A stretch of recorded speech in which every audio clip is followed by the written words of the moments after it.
Today, Toyota is one of the world's largest car manufacturers. But Toyota didn't change the industry by building the best car. It changed the industry by changing how cars were built.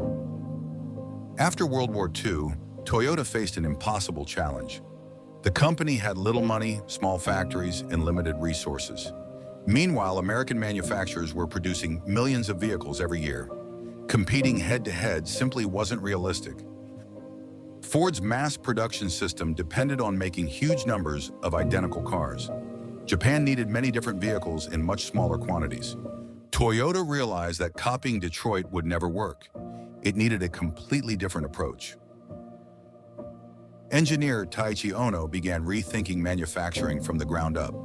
His objective wasn't to make people work harder. It was to eliminate waste wherever it existed. Every unnecessary movement, every unused part, every delay, every defect was treated as a problem to solve. One of Toyota's biggest innovations became known as just-in-time manufacturing. Instead of filling warehouses with inventory, parts arrived only when they were needed. This reduced waste, freed up cash, and exposed problems before they could grow. Toyota also introduced a powerful idea called Jidoka.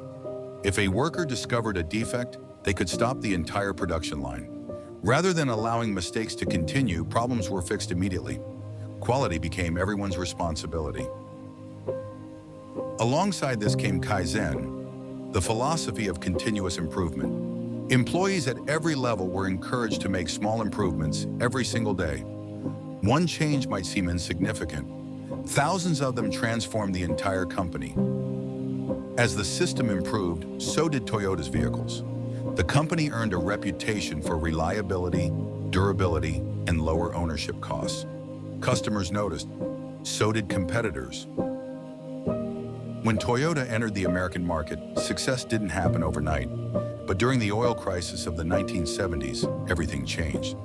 As fuel prices soared, millions of buyers wanted smaller, more efficient cars. Toyota was already building exactly what the market needed. Many executives believed Toyota's success depended on Japanese workers. Toyota challenged that assumption through the Numi factory in California. Working with much of the same American workforce that had struggled under General Motors, Toyota transformed the factory into one of the industry's best. The difference wasn't the people, it was the system. Companies around the world rushed to copy Toyota. Many adopted its tools. Very few managed to copy its culture. Continuous improvement requires trust, discipline, and long-term thinking. Those qualities cannot be installed like new machinery. Toyota continued expanding, launching Lexus and pioneering hybrid vehicles with the Prius. Yet even Toyota faced setbacks, including recalls, supply chain disruptions, and growing pressure to compete in the era of fully electric vehicles. No system is perfect. Every system must continue evolving.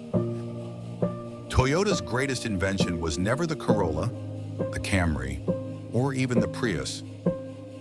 It was a manufacturing system that companies around the world still study decades later. Because products can eventually be copied, a system of continuous improvement is far harder to replicate. Subscribe, share the video, and leave a comment to support more business documentaries like this.